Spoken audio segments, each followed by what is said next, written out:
Hello, I am coming to you from Jayco. This is a great place to get a cup of coffee and a free donut. Most people think they understand the differences between the United States and the Philippines. They notice the food, the traffic, the weather, and the way that people speak. But those are surface-level differences.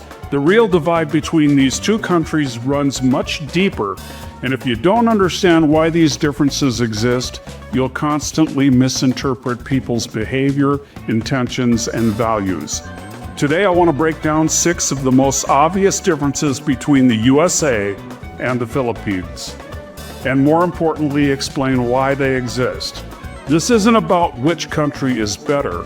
It's about understanding how history, economics, and culture shape the way that people think and live.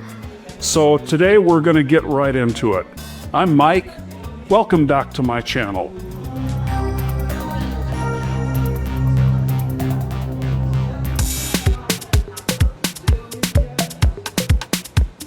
Let's start with the biggest difference of all, individualism versus family-centered living. In the United States, independence is a core value. From a young age, Americans are taught that success means standing on your own. Moving out at 18, supporting yourself financially, and making decisions based on personal goals are seen as signs of maturity. There's pride in saying, "I did this on my own." Even relationships are often evaluated based on personal fulfillment rather than family impact. In the Philippines, it's almost the opposite. Family comes first, always. Adult children commonly live with their parents even into their 30s or 40s. Siblings help each other. Major life decisions aren't just personal choices, they're family decisions. This isn't weakness or dependence, it's survival logic. Historically, Filipino families relied on each other to get through poverty, natural disasters, political instability, and limited opportunities. That mindset didn't disappear just because smartphones and malls arrived. It's deeply ingrained. Why are pills sold in these blister strips in the Philippines instead of bottles? This is the second difference. If you're from the US or Europe and you've spent any time in the Philippines, you've probably noticed something really strange at pharmacies. Instead of big plastic bottles filled with pills, almost everything comes in foil blister strips.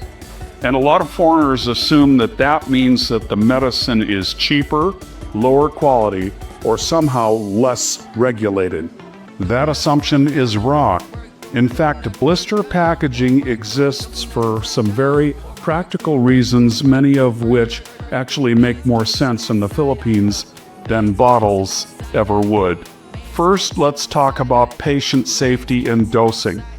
Blister packs help people track exactly how many pills that they have taken. You can literally see each dose disappear, which reduces accidental overdosing and missed doses. In a country where self-medication is common and doctor visits can be expensive, that visual control matters a lot. Second is affordability. Many Filipinos don't buy medicine in bulk. They buy only what they need and what they can afford right now, sometimes just a few days' worth.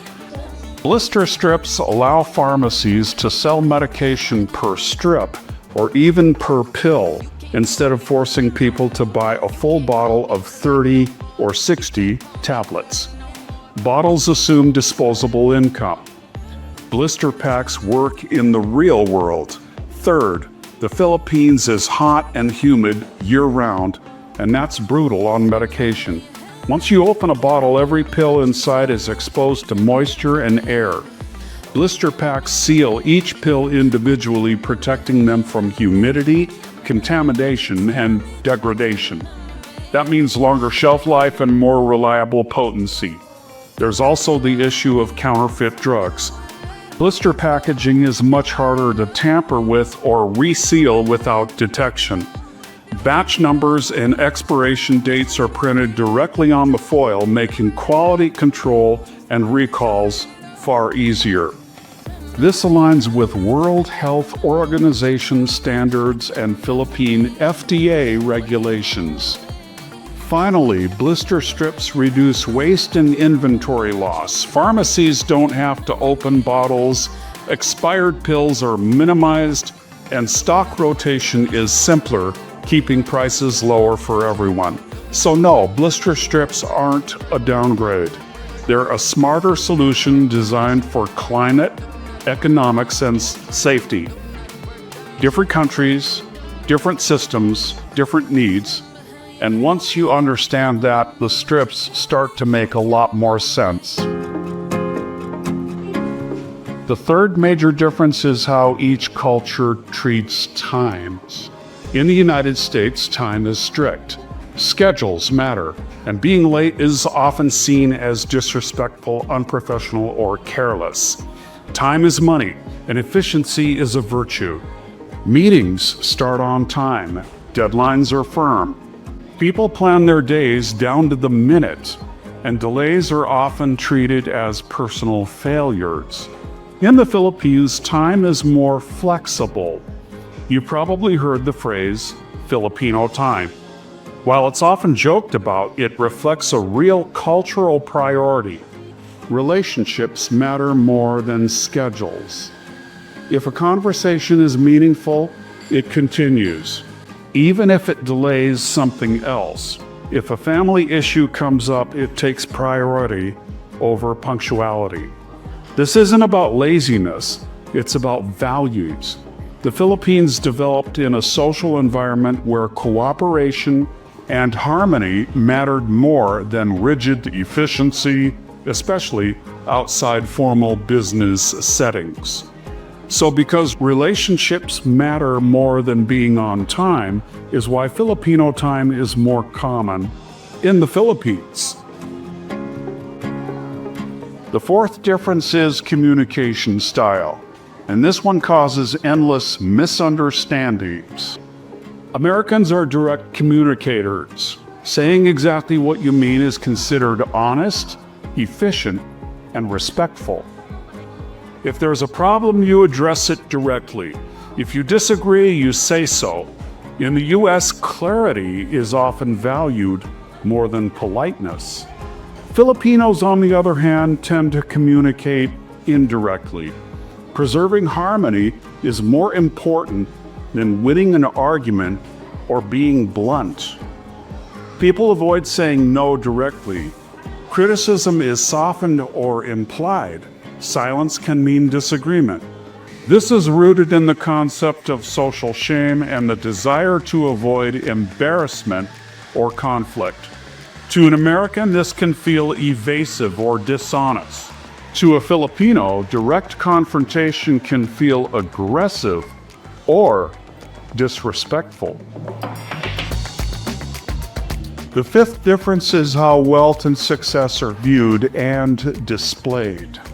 In the United States, success is often visible. Bigger houses, newer cars, branded clothing, and lifestyle upgrades are not just accepted, they're celebrated. The culture encourages people to level up and show progress. Financial independence is admired, and personal wealth is often treated as a personal achievement. In the Philippines, wealth is handled more cautiously. Many Filipinos downplay success, even if they're doing well. Showing too much can create tension, expectations, or obligations within family and community. If you're perceived to be successful, you may be expected to help relatives cover expenses or become a safety net. This is one reason remittances from overseas Filipino workers are so normalized. Success is often seen as something to be shared, not displayed. The sixth and final difference is how trust is built.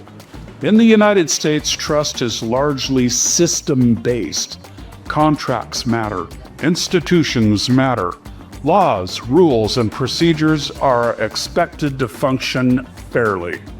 People trust the process more than they do the person. And if something goes wrong, you call a lawyer, file a complaint, or go through official channels. In the Philippines, trust is relationship-based. Who you know often matters more than what's written on paper. Personal connections, family, friends, referrals carry enormous weight. This developed out of necessity. Historically, institutions were inconsistent, slow, or unreliable. Relationships became the safer option. Even today, personal trust often outweighs formal systems.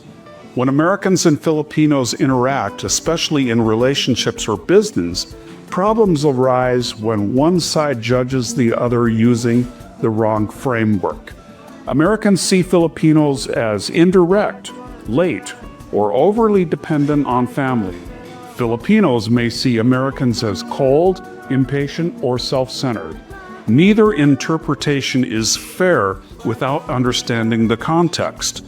These differences didn't appear randomly.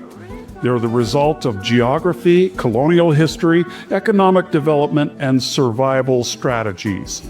The United States industrialized early and rewarded independence, efficiency, and assertiveness. The Philippines adapted to scarcity, community reliance, and social harmony.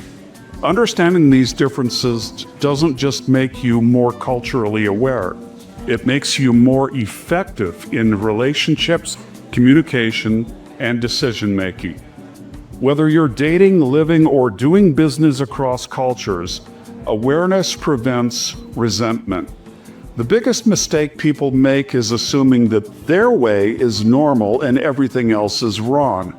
The truth is that cultures evolve to solve different problems. Neither approach is perfect. Both have strengths and weaknesses. So there are 6 examples of how the Philippines is different from the USA and why these differences exist. Thanks for being here with me today. That'll wrap up this video. Be sure to like, subscribe, and share. Also, remember that bell notification. Then you can catch future videos. God bless and peace out.